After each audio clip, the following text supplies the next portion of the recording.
Muy bien, este es el que vamos a tratar es el tema 10. El tema 10 es un tema muy importante. Bueno, en primer lugar, lo que vamos a ver es la respuesta en mucosas.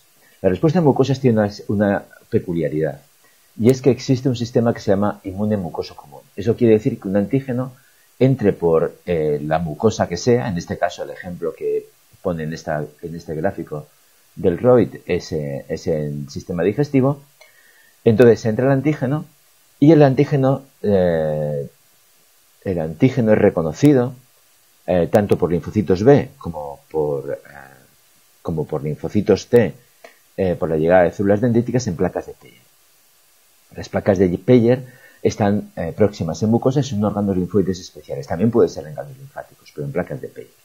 Aquí se generan unos linfocitos T efectores y se generan unas células plasmáticas que en lugar de generarse en ganglio y luego poder allí producir anticuerpos como plasmáticas y irse a médula ósea, hace otra cosa completamente diferente.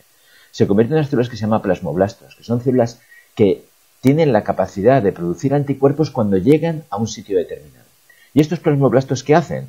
Pues estos plasmoblastos lo que hacen es que se distribuyen por todo el sistema mucoso común. Es decir, esos plasmoblastos que en cuanto atraviese el endotelio mucoso se van a convertir en células plasmáticas, pues anidan en la lámina propia del lugar de la invasión, pero también anidan en la glándula propia de glándulas salivares, en la glándula propia de tejido mamario, y en caso de que estuviera amamantando la mujer, pues pasarían la inmunoglobulina a la leche, o la de geniturinario o pulmón. Es decir, se distribuye por todo el sistema inmunomucoso, no solamente el lugar donde está la infección, sino en todos los demás. Y los linfocitos T efectores exactamente igual. Los linfocitos T efectores salen a la lámina propia del lugar del sistema digestivo donde ha habido la infección, pero también se distribuyen por todos los lugares. Con lo cual, tú puedes tener una infección de un microorganismo por vía digestiva y resulta que tienes células plasmáticas en mama, en ganglio, en saliva, en mama y en los diferentes tejidos. Es una característica del sistema inmune mucoso común. Muy bien, vamos a ver en detalle cómo se produce esta situación. Bueno, pues entonces, esto es lo que nosotros vamos a llamar placas de Peyer. Es un lugar en donde se acumulan linfocitos gracias a que los vasos sanguíneos de la placa de Peyer tienen vasos venosos, endotelio venoso alto, y por tanto permite el paso de linfocitos T vírgenes y B vírgenes. Hay un acúmulo linfoide.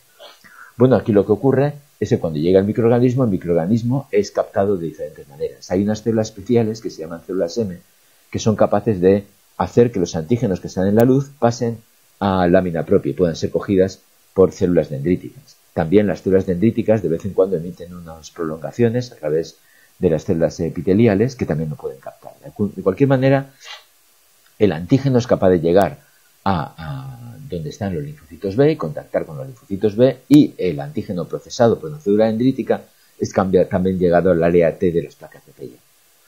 Nos vamos a hacer mucha importancia en la producción de anticuerpos porque tienen un isotipo especial, que es el tipo IgM, que es lo que nos llevó a hacer la práctica sobre la detección de IgA en saliva.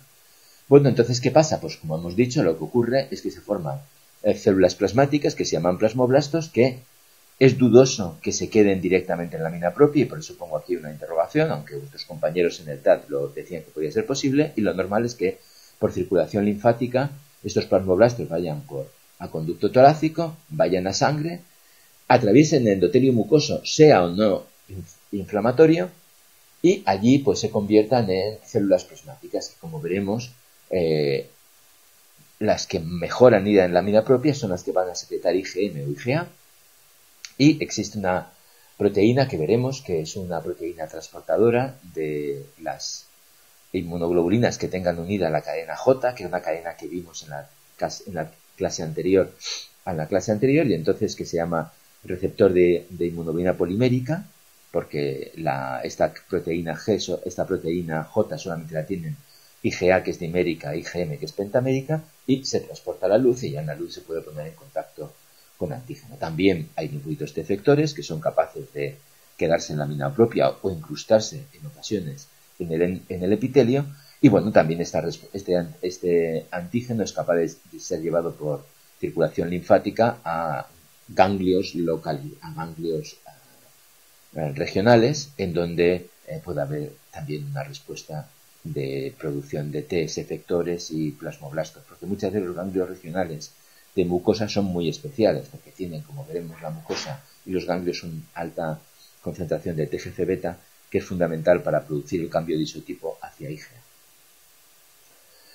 Muy bien, en este tipo de mucosas también hay linfocitos B1, no zona marginal, porque zona marginal está en bazo, pero hay linfocitos B1, y bueno, pues estos linfocitos B1 son capaces de hacer una respuesta T independiente siempre que el antígeno sea de alta organización. Y por tanto podemos tener IgM, IgA de manera T independiente. También se da una respuesta T dependiente tradicional en donde se producen pues células plasmáticas, se producen células plasmáticas de vida media corta, secretoras de IgM que no entran en el centro germinal, y luego por las que salen del centro germinal, células plasmáticas de vida media corta, de vida media larga, unas poquitas, linfocitos de memoria que con un nuevo contacto con el antígeno da lugar a células plasmáticas de vida media larga, igual exactamente. Y bueno, pues simplemente decir que en las respuestas independientes recordar que son en menos de 2 años. Bueno, aquí lo único está un poco desenfocada, es exactamente lo mismo como cómo se forman plasmoblastos en centro germinal y luego emigran a diferentes sitios. Y simplemente resaltar la presencia de TGF-beta en lámina propia, que es la que induce el cambio de isotipo hacia IgA. También la presencia de T-reguladores, aunque no lo vamos a tratar con detalle, que simplemente juegan un papel en tolerar la flora saprofita. Muy bien, pues aquí en una respuesta T independiente, pues vemos como si es un antígeno de alta organización, por ejemplo una bacteria con cápsula, pues entonces se generan tanto células que secretan IgM como que secretan IgA de manera T independiente. Es dudoso de si estas células tienen que cambiar de isotipo o no, es un tema complicado que no importa. Al mismo tiempo, los linfocitos B2 hacen una respuesta T dependiente. Y bueno, pues la respuesta T dependiente se hace o bien en el placa de Peyer o bien se hace en ganglios regionales. Muy bien, entonces el problema es que se produce, por tanto lo que tenemos es tenemos un cambio de isotipo gracias a la presencia de TGF-beta, fundamentalmente a IgA. Muy bien, ¿dónde está la IgA? Pues la IgA puede estar en suero o puede estar en la luz de tubo digestivo. Ya vimos, siento moverlo, pues veis como aquí, ya lo analizaremos, cómo la IgA es capaz, junto con la IgM, de ser transportada por estos receptores que decía de IgA polimérica. Bueno, entonces esta se llama IgA secretora, ya veremos por qué, porque tiene un componente que se llama componente secretor. Entonces tenemos la IgA secretora, que es la que está en la luz intestinal, y una IgA sérica. Muy bien, ¿quién produce cada una? Bueno, pues la IgA secretora la producen células plasmáticas que anidan en lámina propia. Es decir, es la que hemos visto, por ejemplo, aquí, en donde los plasmoblastos llegan aquí y producen IgA. Esa IgA que llega, que es la secretora, es la mucosa digestiva y está producida por células plasmáticas secretoras de IgA en lámina propia. La IgA sérica son de células que han cambiado el isotipo y que como plasmoblastos, en lugar de anidar en lámina propia, anidan, pues por ejemplo, en médula ósea si se convierten en células plasmáticas de vida media larga o se quedan en ganglios si son de vida media corta.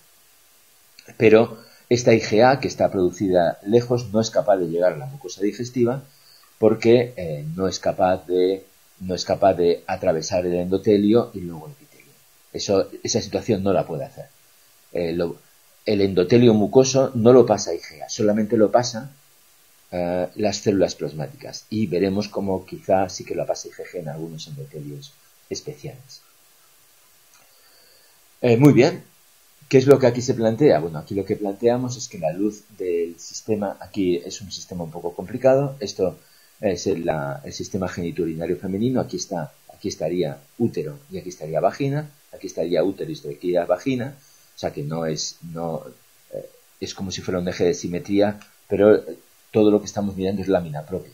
Aquí está lámina propia y aquí está la luz de útero-vagina, aquí sería el sistema inmune innato, lo que nos interesa es el sistema inmune específico. Pues lo que vemos es que la IgA es capaz de atravesar un endotelio mucoso, que es el endotelio mucoso uterino, que es de una sola columna, mientras que la IgG, curiosamente, la que se produce incluso en vasos sanguíneos, es capaz de atravesarlo, pero no atraviesa el endotelio de una sola capa, sino atraviesa el endotelio que es poliestratificado. Eso significa que en la luz del sistema mucoso puede encontrar IgA, IgG, IgM, IgA. En todos se encuentra IgM, IgA, porque en todas las mucosas siempre hay algún epitelio que es de una sola célula. Por tanto, IgM y IgA se encuentran en todas las mucosas. IgG solo en algunas, sobre todo, como y aquí queda reflejado, sobre todo en sistema urogenital femenino y en sistema respiratorio. Y eso tiene muchísima importancia en vacunas. Hay vacunas, como por ejemplo del papilomavirus, que buscamos, que seguro que muchas de vosotras estáis vacunadas o todas, pues entonces la vacuna de papilomavirus genera IgG en sangre que es capaz de llegar al sistema urogenital femenino atravesando el epitelio vaginal. Y otra vacuna, que es la de la gripe, pues que atraviesa el sistema respiratorio. Bueno, entonces aquí lo que viene a representar es lo que estoy diciendo. En todas las luces del sistema mucoso tenemos IgA y IgM, porque existe un receptor que vamos a ver ahora, que es de poliinmunoglobulina, que es capaz de transportarlo, y algunas, solamente el sistema urogenital femenino y el sistema respiratorio, es capaz de ser atravesada, de llegar a la luz IgG, utilizando otro receptor que se llama FcRn. Bueno, pues aquí tenemos los dos sistemas, el sistema más habitual que está en todas las mucosas, de un sistema de una única célula, en donde la IgA es capaz de unir a este receptor de poliinmunoglobulina que está en la zona basal del epitelio. La IgA veis que es capaz de transportarse a través de la célula en vesículas y cuando llega a la superficie es capaz de ser rota. Este receptor, parte del receptor queda unido a la membrana y la IgA dimérica con un trozo del receptor, que se llama componente secretor, es capaz de pasar a la luz. Este componente secretor le da estabilidad, porque claro, en la luz muchas veces hay un pH ácido, etcétera, etcétera, y le da estabilidad para que no se degrade, pero le permite perfectamente interaccionar con el antígeno. Entonces, fijaros como la IgA no tiene la IgA que se une al receptor, no tiene componente secretor y aquí sí. Por otra parte, la IgG es capaz de atravesar células que tenga receptor FcRn y lo bueno es que es capaz de atravesar varios, porque aquí utiliza un receptor, se libera y es capaz de volver a utilizar, si hubiera aquí otra célula, es capaz de unirse, porque no existe como aquí una ruptura enzimática del receptor en que quedara la IgG, en este caso la IgA o la IgM con el componente secretor. Aquí no, la IgG atraviesa, se suelta, etcétera, etcétera. Esto es lo que pasa en placenta, por ejemplo, y puede atravesar perfectamente. Bueno, aquí vemos cómo la IgG atraviesa y se libera y podría poder perfectamente unirse ahora a otra inmunoglobulina, a otro epitelio, si fuera poliestratificado, y traspasarlo porque no queda unido a nada. No es como hemos visto aquí, que el receptor, que la IgA queda unida al componente secretor, aquí no queda unido a nada y entonces puede atravesar el epitelio. Bueno, decir que hay epitelios como el sistema respiratorio, el epitelio respiratorio, que la IgG y la IgA son capaces ambas de atravesar, de llegar a ello. ¿Cómo llega la IgG? Es confuso. Parece que no se debe a que las células plasmáticas y que todas las IgG aniden en la mina propia, sino que la IgG es capaz de atravesar el endotelio mucoso y luego es capaz de atravesar ciertos epitelios que tengan receptores FcRn. Fijaros como en ocasiones la IgG no es capaz de atravesar, de llegar a la luz, por ejemplo, el sistema digestivo, porque aunque sea capaz de atravesar el endotelio mucoso, que probablemente no lo sea, luego las células epiteliales no tienen receptores FcRn y entonces no son capaces de atravesarlo. Luego, por tanto, la presencia de IgG en la luz está limitada a unas pocas mucosas. Mucosa digestiva y por respiratoria. Es aquí lo que aquí planteo. La IgG es capaz de atravesar cruzar un epitelio que sea de una única célula, pero también es capaz de atravesar el de varias células. En cambio, la IgA solamente es capaz de atravesar una célula, no es capaz de atravesar el de varias, porque aquí ya está unido al componente secretorio y ya no podría interaccionar con otra célula. Bueno, aquí simplemente resaltar cómo pasa el epitelio vaginal. Muy bien, entonces lo que hemos visto previamente en la lección anterior es como habitualmente yo tengo, cuando hago una respuesta T dependiente de un microorganismo que dure más de 14 días, pues hago una respuesta al IgM, que empieza a día 7, a día 12 empieza la respuesta al IgG, si dura mucho tiempo hago células plasmáticas de vida media larga y tengo poca IgA y poca IgG. En un ambiente mucoso en que haya mucha TGC-beta, pues tengo lo mismo, producción de IgM, es una respuesta T dependiente, pero ahora veo mucha producción de IgA, que aquí no la veo. También veo producción de IgG, pero en menor medida que IgA, y muy poquita de nuevo a IgD, como no sea en la amígdala, que es un sitio muy especial en que hay producción de IgA. Bueno, entonces aquí pues lo que aparecería, si hubiera una respuesta frente a una bacteria con cápsula, hubiera T independiente y T dependiente, pues al día 4 aparecería una respuesta T independiente de IgM y IgA, a día 7 aparecería T dependiente de IgM, y a día 10, día 12, bueno, en función de cómo sea, pues aparecería ya una respuesta de IgG y de IgA T dependiente, células memoria, etcétera, etcétera. Y células plasmáticas de vida media larga, si vinieran de los mitos de memoria, secretores de IgA y IgG. Bueno, en los días, aquí a veces los varío, pero bueno, eso es en función de cómo yo haga el examen.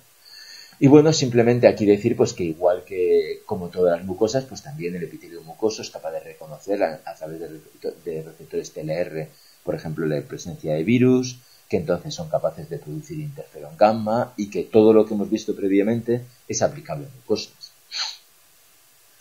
Y que también pues, se forman cuerpos apoptóticos que son cogidas por células dendríticas, también mucosas, se puede hacer la presentación cruzada y activar linfocitos TCD8 efectores en placas de Peyer. Es decir, todas esas características son exactamente iguales. Y tal como vimos, como estamos viendo en la práctica de aglutinación, pues si tengo linfocitos de memoria, cuando contactan con el antígeno, pues hay un aumento tanto de IgG como de IgA, porque hay tanto memoria que ha cambiado el isotipo de IgG como memoria que ha cambiado el isotipo de IgA, y entonces se convierten rápidamente en plasmáticas y aumentan por lo menos 4 veces la concentración de anticuerpos, lo que decíamos, aumentar 4 veces el título de anticuerpos. Y bueno, pues aquí vemos como en una respuesta de linfocitos B memoria, pues hay linfocitos B memoria que también efectores en lámina propia que reconvierten rápidamente en citotóxicos y que pueden destruir células infectadas en una reinfección. Y bueno, es exactamente igual. Bueno, aquí decir un poco las funciones de diferentes inmunoglobulinas y bueno, pues simplemente decir como la IgA secretora pues está en todas las mucosas y por ejemplo pueden neutralizar virus, pueden evitar la formación de un biofilm, en caries, pueden hacer un montón de problemas. La IgA sérica pues también la puede hacer igual. Entonces simplemente decir que estas son unas nuevas inmunoglobulinas que tenemos que tener en cuenta y que siempre se llaman, cuando tienen componente secretorio, se les pone una S delante.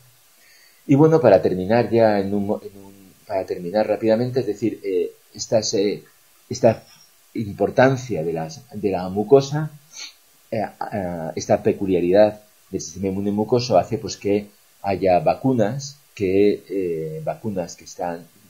se dan en mucosas. Pues, por ejemplo, la de rotavirus es un virus atenuado, se da en mucosa y entonces pues se genera una respuesta inmune en que yo tengo IgA en la luz, porque genero células plasmáticas que se quedan.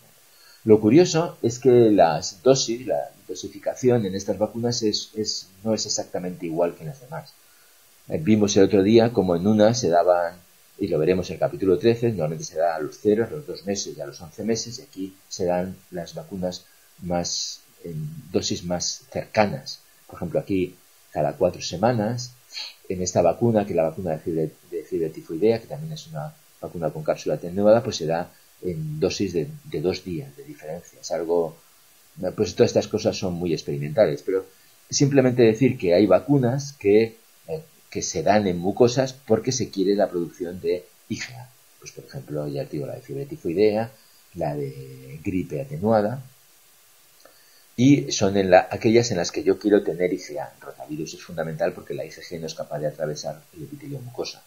En cambio, hay otras vacunas en donde la presencia de IgG es capaz de proteger porque son virus, o bien que la IgG es capaz de atravesar el epitelio, la IgG antiviral es capaz de atravesar el epitelio, llegar a la mucosa donde está el microorganismo, por ejemplo, gripe sistema respiratorio, papilomavirus sistema urogenital femenino, y entonces no hace falta puedo darlo en piel porque genero IgG y esa es capaz de llegar a la luz de mucosas, o bien porque el virus lo que hace, donde realmente es importante, su paso por sangre, y entonces la IgG es capaz de contactar con él en sangre, neutralizarlo, evitar, por ejemplo, como polio que llega al sistema nervioso central.